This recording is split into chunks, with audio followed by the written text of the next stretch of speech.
And I was thinking about these two sets of keys together. And the Spirit was kind of nudging me, wanting me to see something, inviting me to internalize that God gives us the keys to the kingdom, and us means me personally, and us means you personally. God gives each of us, not just as a group collectively, but also each of us as individuals, that access to God's self, that connection with God. God gives us the keys to the kingdom. We might think that they're missing or lost, but often they are closer than we think, than we realize. We might feel like we didn't do anything to earn them, like we don't totally deserve them, and yet they are given as a gift. God celebrates when we receive that gift. Always we have that opportunity to enter the sanctuary and pray. Always we can receive the gift God gives.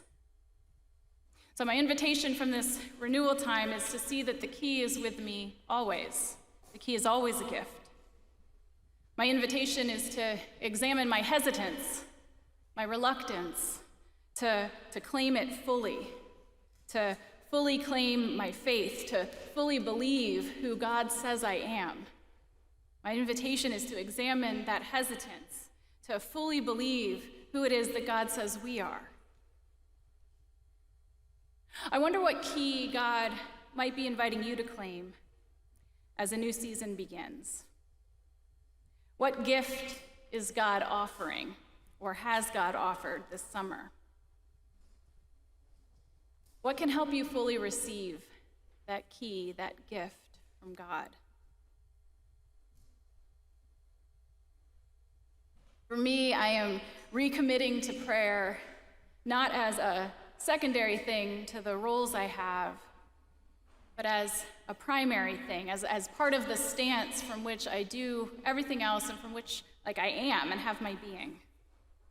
I'm recommitting to prayer not as an afterthought, not that it should be that or that I ever intended to be that, but recommitting to prayer not as a backup, not with reluctance to accept the gift, or with some kind of overly cautious academic skepticism about what it means for God to answer.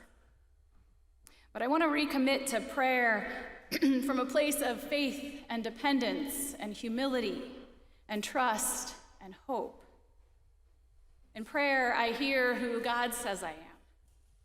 In prayer, God binds me to what matters most and loosens what holds me back from the fullness of life that God wants for all of God's creatures.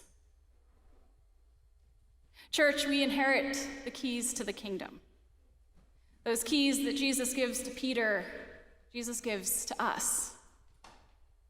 We don't deserve them necessarily, but we're invited to receive them and to use them with joy and with gratitude. They're often closer than we realize.